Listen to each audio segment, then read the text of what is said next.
the news that the Southland really gets burned. Let's give Dean a chance.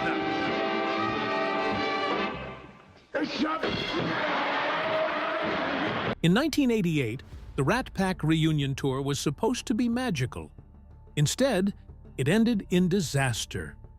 Dean Martin was drunk and throwing lit cigarettes at the audience. Sammy Davis Jr. was battling a cocaine addiction that would help kill him. And Frank Sinatra watched helplessly as his perfect world crumbled. From fistfights in hotels to forgotten lyrics on stage, this was the tragic end of Hollywood's coolest crew. But the most heartbreaking part wasn't just the death of a show, it was the destruction of friendships that defined an era. The Rat Pack, one of the most famous entertainment groups in history, started in a fun and unexpected way. It all began one night in Las Vegas in 1955. A group of Hollywood stars, including Humphrey Bogart, Frank Sinatra, Judy Garland, and others, had been partying for days. They drank, gambled, and had a wild time. When they returned to Bogart and Lauren Bacall's house in the early hours of the morning, they looked a mess. Bacall took one look at them and said, "You look like a goddamn rat pack." That funny comment became their name and perfectly described their rebellious, carefree vibe. At first, the Rat Pack was more like a social club. Bogart was the leader, and they even gave themselves playful titles. Sinatra was the Pack Master, Bacall was the Den Mother, and Bogart called himself the Rat in charge of public relations. They made up their own coat of arms too, a rat biting a human hand, which showed their sharp humor. Their meetings were filled with drinking, laughing, and fun conversations at Bogart and Bacall's home. These wild parties became legendary in Hollywood. Things changed when Bogart died in 1957. He had been battling cancer and passed away at 57, leaving the group without a leader. For a while, they didn't know what to do. But Frank Sinatra, who admired Bogart deeply, stepped in to lead. He brought in new members like Dean Martin and Sammy Davis Jr., giving the group a fresh start. This new version of the Rat Pack wasn't just about partying anymore. They became performers who wowed audiences together, especially in Las Vegas. Each of them had their own style and personality. Sinatra, with his powerful voice and charm, was the leader. Dean Martin, known as the King of Cool, had a smooth singing style and a great sense of humor. Sammy Davis Jr. was incredibly talented. He could sing, dance, and act. He was also groundbreaking as one of the first black entertainers to be fully embraced by white audiences. Peter Lawford added a touch of class and political connections since he was John F. Kennedy's brother-in-law. Joey Bishop was the comedian, known for his quick wit and funny one-liners. The Rat Pack lived by a motto, "Never rat on a rat." This meant they had each other's backs, no matter what. It also showed their loyalty and their determination to protect their group from outside criticism. For example, when Sammy Davis Jr. wasn't allowed to swim in a hotel pool because of his race, Sinatra demanded the hotel change its rules, or he would cancel his shows. The hotel gave in. The Rat Pack ruled Las Vegas in the late 1950s and early 1960s, and their influence changed the city forever. Frank Sinatra, Dean Martin, Sammy Davis Jr., Joey Bishop, and Peter Lawford were the stars of this group. Together, they made Las Vegas more than just a gambling spot. They turned it into the entertainment capital of the world. From 1959 to 1964, they were unstoppable. People rushed to see them perform, even if there was only a chance they'd all show up together. The Sands Hotel became their main stage. The hotel's marquee often teased fans with messages like, "Dean Martin, maybe Frank, maybe Sammy." This unpredictability made the crowds excited, hoping for a surprise group performance. They didn't just entertain, they made changes that mattered. They stood against segregation by refusing to perform at places where African Americans weren't allowed. Because of them, many casinos opened their doors to everyone. The Copa Room at the Sands was where they created magic. This small venue, with only 385 seats, was the perfect place for their legendary shows. From 1960 to 1966, they performed there regularly, often twice a night. Their shows lasted hours and were full of surprises. While one member might be scheduled to perform, the others would often show up without notice, turning every night into something special. Their performances were unforgettable.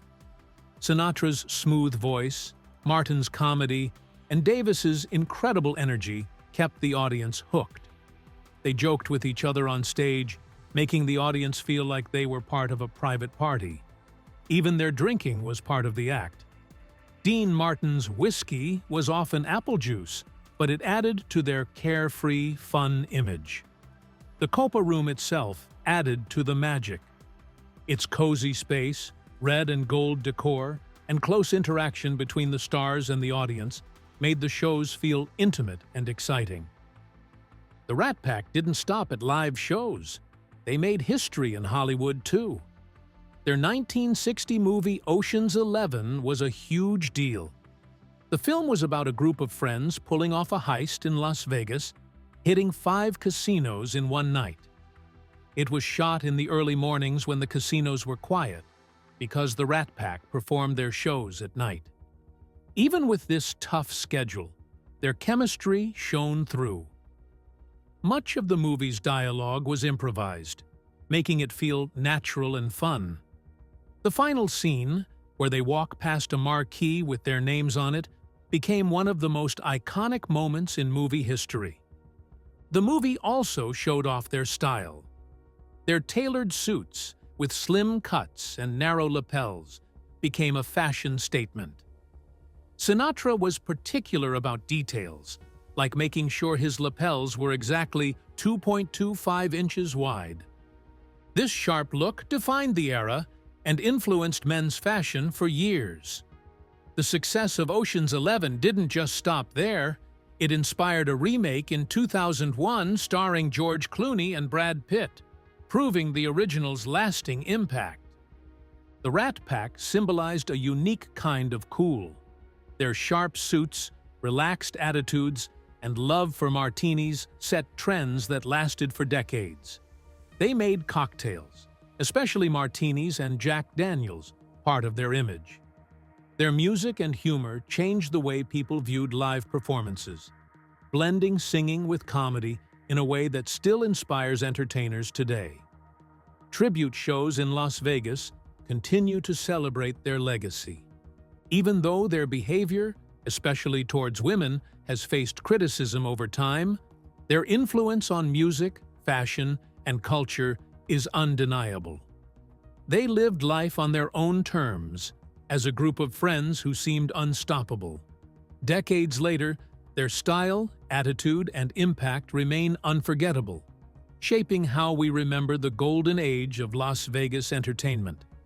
Frank Sinatra and his Rat Pack friends played a big part in helping John F. Kennedy become president in 1960. The group became known as the Jack Pack because of how much they supported Kennedy.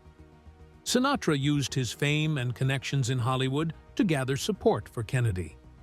The Rat Pack performed at rallies, sang songs like a new version of Sinatra's hit High Hopes for the campaign, and even showed up at the Democratic National Convention to sing the national anthem. Peter Lawford was especially important because he was married to Kennedy's sister, Patricia, which made the connection between Sinatra and the Kennedy family stronger.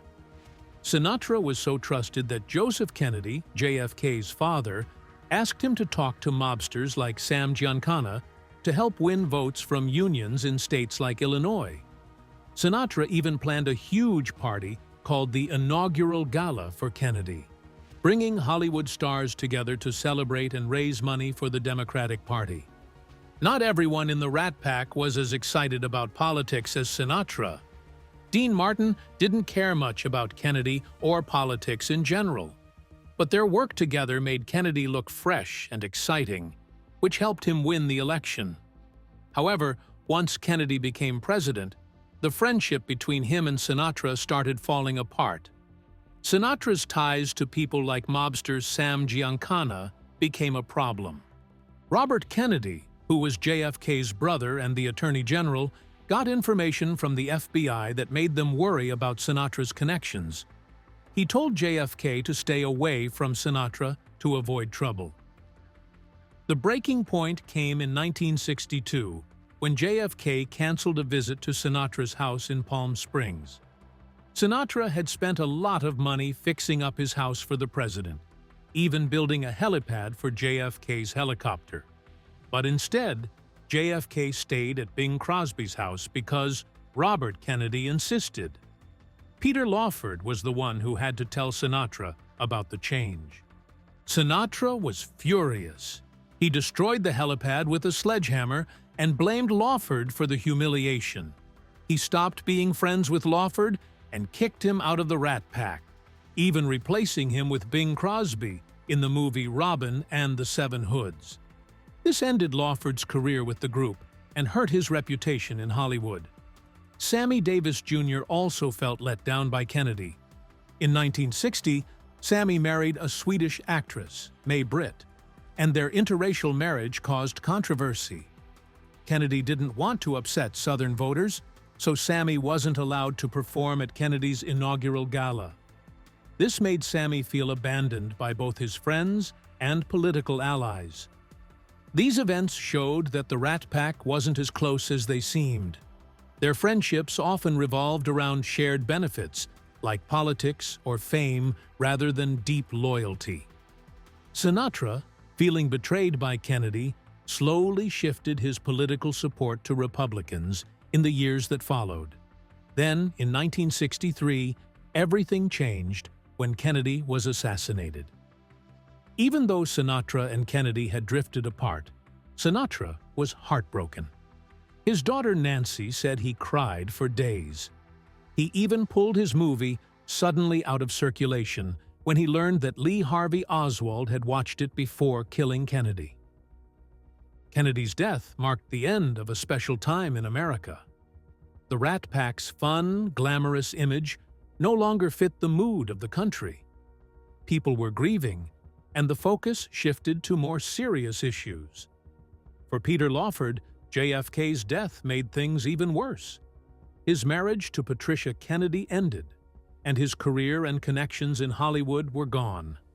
The assassination brought an end to an era where entertainers like the Rat Pack could mix easily with politics and have so much influence. It was the start of a more serious, cautious time in America. Moreover, in the 1960s, a new wave of music, led by the Beatles and the Rolling Stones, took over. When the Beatles arrived in New York on February 7, 1964, they caused a huge cultural shift. Just 2 months later, their songs held the top 5 spots on the Billboard Hot 100, something no one else has ever done. By April, they had 14 songs on the same chart. Soon after, the Rolling Stones arrived in America on June 1, 1964.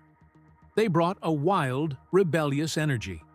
Their first U.S. tour started on June 5th, and by July 1965, they had their first #1 hit, I Can't Get No Satisfaction. This new music felt young and exciting, making the Rat Pack's smooth, tuxedoed style seem old-fashioned. It wasn't just about the music. This was a time when culture itself was shifting. The Rat Pack's polished image couldn't compete with the messy, bold vibe of rock and roll. Frank Sinatra had a big hit with Strangers in the Night in 1966, but that was rare. By 1967, the gap was clear. While the Rat Pack performed at the Sands Hotel in Las Vegas, the Beatles released Sgt. Pepper's Lonely Hearts Club Band, an album that broke records and is still seen as one of the greatest of all time. At the same time, America was going through big changes with the Vietnam War and the Civil Rights Movement. In August 1964, Congress passed the Gulf of Tonkin Resolution, and by March 1965, U.S. troops were sent to Vietnam. The war divided the country. Protests grew, and by October 1969, millions of people marched to demand an end to the war. Songs like "Fortunate Son" and "War" captured the frustration of the time. The civil rights movement also hit its peak. In 1963, Martin Luther King Jr. gave his "I Have a Dream" speech. Big changes followed, like the Civil Rights Act of 1964 and the Voting Rights Act of 1965. But these moments were also marked by tragedy, like the deaths of Malcolm X in 1965 and King in 1968. The Rat Pack's humor, which included sexist jokes and racial stereotypes, started to feel offensive in this new era. Sammy Davis Jr., who broke barriers by being part of the group, now seemed out of place when he joined in on racial jokes. Their jokes about drinking didn't age well either. Dean Martin once joked about how people who don't drink wake up feeling as good as they'll feel all day. But attitudes toward alcoholism were changing. Jokes about women, like Sinatra's comment about a singer having a great future behind her, also felt wrong as the feminist movement gained strength. Things got worse when Sammy Davis Jr. hugged President Nixon at a rally in 1972. It shocked many people because Nixon wasn't seen as a friend to the civil rights cause. Davis, who had always supported civil rights, suddenly looked out of touch. People were angry. His record sales dropped, and civil rights groups distanced themselves from him. Younger people felt he was trying too hard to please white audiences. Davis later admitted he was wrong to think Nixon would help with civil rights, but by then, the damage was done. The Rat Pack, once seen as the coolest group in entertainment, couldn't keep up with the fast-changing world. Their carefree style no longer fit with a country dealing with war, protests, and calls for equality. Their time had passed, and a new era of music and culture had taken over. The Rat Pack, famous for their charm and talent, had struggles that showed the pain behind their success.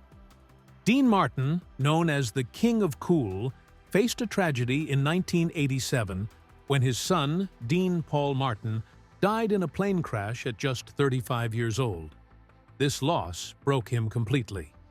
Dean, who once acted carefree with a drink in hand on stage, which was usually just apple juice, started drinking heavily for real. He also relied on prescription drugs. After his son's death, he quit a big tour with Frank Sinatra and Sammy Davis Jr., disappearing from public life. His health got worse, and by 1990, he needed surgery for problems caused by drinking and medication. Despite his friends' efforts to help, Dean couldn't recover. He spent his last years alone, often sitting at a bar in Las Vegas, drinking and talking about his son. His decline showed how even the strongest people can be destroyed by grief. Sammy Davis Jr., another Rat Pack star, faced both money and health problems later in life. Even though he earned millions as an entertainer, he spent too much and owed the IRS $7 million in taxes. This forced him to keep performing, even when he was very sick. In 1989, Sammy noticed something wrong with his throat. Doctors found cancer caused by years of smoking 4 packs of cigarettes a day. He refused surgery to save his life because it would take away his voice, which he needed to pay off his debt. Instead, he chose radiation therapy, even though it gave him a low chance of survival. Sammy kept working, even as the cancer got worse. His last performance was in February 1990, and by May 16th, he had passed away at 64. His wife, Altavise, was left to handle his debts, and many of his possessions were sold to pay what he owed. Frank Sinatra, the leader of the Rat Pack, faced his own battles as he grew older. His voice, once smooth and powerful, started failing by the late 1970s. Years of smoking, drinking, and constant performing took their toll. During a 1978 concert at Carnegie Hall, his voice cracked and he had to leave the stage. He came back to apologize, admitting he was struggling. By the 1980s, his health problems piled up. He had high blood pressure, pneumonia, and cancer. Even after major surgery in 1986, Sinatra refused to retire. He kept touring, but his voice got weaker. By 1991, during a big tour for his 75th birthday, people noticed he struggled to remember lyrics and relied on teleprompters. His last public show in 1995 was heartbreaking. He needed help to walk on stage and could only sing a few songs. Sinatra spent his last years battling dementia and heart problems. He passed away on May 14, 1998, at 82, leaving behind a legacy of incredible music and the reality of how even legends can fade. Joey Bishop, the comedian of the group, had a troubled relationship with Sinatra that left him bitter. In 1964, Sinatra asked Bishop to fill in for him at a show, but Bishop demanded $50,000 and a private jet. Sinatra, known for expecting loyalty, was offended and shut Bishop out of the group. While Joey continued his career, he never reached the same success again. Over the years, he downplayed Sinatra's influence on his career and kept his distance. Decades later, in 1998, when a tribute to Sinatra was planned, Joey demanded the same $50,000 to appear. When the producers refused, he declined to join. Joey became more reclusive and spent his later years filled with resentment. He passed away on October 17, 2007, at 89, leaving behind a story of success, overshadowed by bitterness. The Together Again tour in 1988 was supposed to be a grand reunion of the Rat Pack, but it turned into a disaster. Dean Martin, at 70 years old, was still grieving his son's death in a plane crash the year before. His heart wasn't in it, and from the very first show on March 13th in Oakland, it was obvious. He struggled with the big venues, which were much larger than the cozy Las Vegas stages he was used to. His voice was weak, and audiences had to shout, "Louder!" just to hear him. Things got even worse during the third show in Seattle on March 16th. Martin seemed drunk as he performed parody songs like "When You're Drinking" and "Bourbon from Heaven." That night, something shocking happened. Martin flicked a lit cigarette into the audience. Whether it was an attempt at humor or just poor judgment, it upset the crowd and made headlines. Sinatra, watching from backstage, was furious. This act became a symbol of how bad the tour was going. Martin's behavior on stage became more erratic. He would stumble in, take a drink from what looked like a cocktail, and slur things like, "How long have I been on?" Jokes that might have worked in the past now just felt awkward and sad. By the sixth show, it was clear Martin was not invested and was becoming a liability. Backstage, things were tense. After the cigarette incident, Sinatra confronted Martin. Their argument got heated, and, according to several accounts, Sinatra lost his temper and threw a plate of spaghetti at Martin's head. This wild moment showed how much frustration had built up. When the tour reached Chicago, things only got worse. During one show, Martin fell behind in a medley they were performing together. Sinatra, ever the professional, joked to the audience, "Don't worry, he'll catch up." But backstage, Sinatra was furious. The tension followed them to the Omni Ambassador East Hotel. Sinatra demanded that he, Martin, and Sammy Davis Jr. all have suites on the same floor. When the hotel couldn't make that happen, Sinatra exploded. He told his staff to pack up and demanded they all leave the hotel. But Martin refused to go, which made things even worse between him and Sinatra. On March 25th, after just 6 shows, Martin left the tour. Officially, he said it was because of kidney problems, but many people believed he couldn't handle the pressure or didn't want to continue. This left Sinatra and Davis in a tough spot. Canceling wasn't an option, so they found a replacement. Liza Minnelli stepped in, agreeing to join on short notice. She was 42 years old and a seasoned performer. The tour was rebranded as The Ultimate Event, and it started again on April 15th in Minnesota. Minnelli brought fresh energy to the performances. Her powerful singing and Broadway style added something new. She performed her big hits, like Cabaret and New York, New York, with Sinatra even letting her take the lead on the latter. Critics praised Minnelli's addition, and the tour became a success, even leading to an HBO special filmed in Detroit. Sammy Davis Jr. and Frank Sinatra were very close friends for many years. They worked together in the Rat Pack, stood against racism, and performed on countless stages. But their friendship fell apart because of Sammy's cocaine addiction. It started in the late 1960s, around the time the Rat Pack was losing popularity. By the 1970s, Sammy's addiction became uncontrollable. He wasn't just using cocaine, he let it take over his life. He went to wild, drug-filled parties and even briefly got involved in Satanism. His behavior became unpredictable and caused problems for those around him. In 1988, when Sinatra was organizing the Together Again tour, Sammy's addiction became a big issue. He started showing up late to rehearsals, or not coming at all, and his performances became unreliable. Sinatra was very professional and didn't tolerate drug use.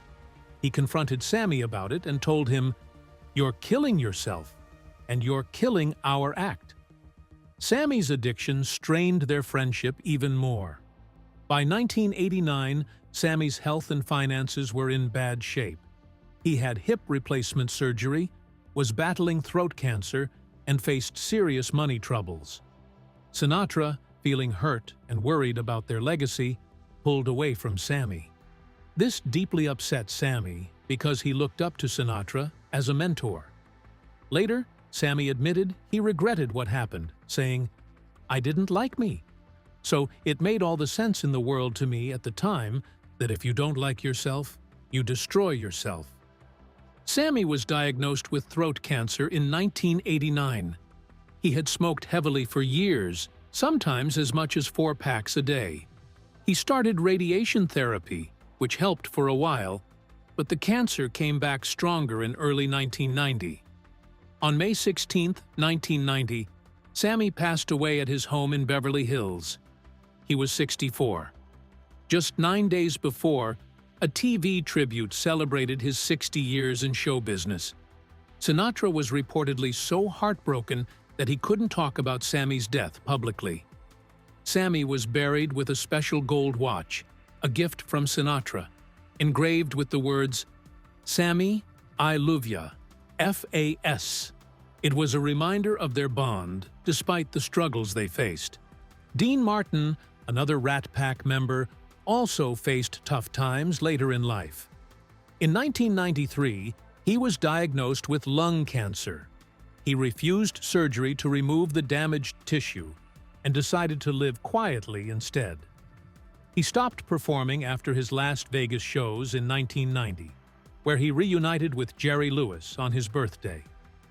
Dean spent most of his final years at home in Beverly Hills, watching old movies and visiting a favorite restaurant now and then.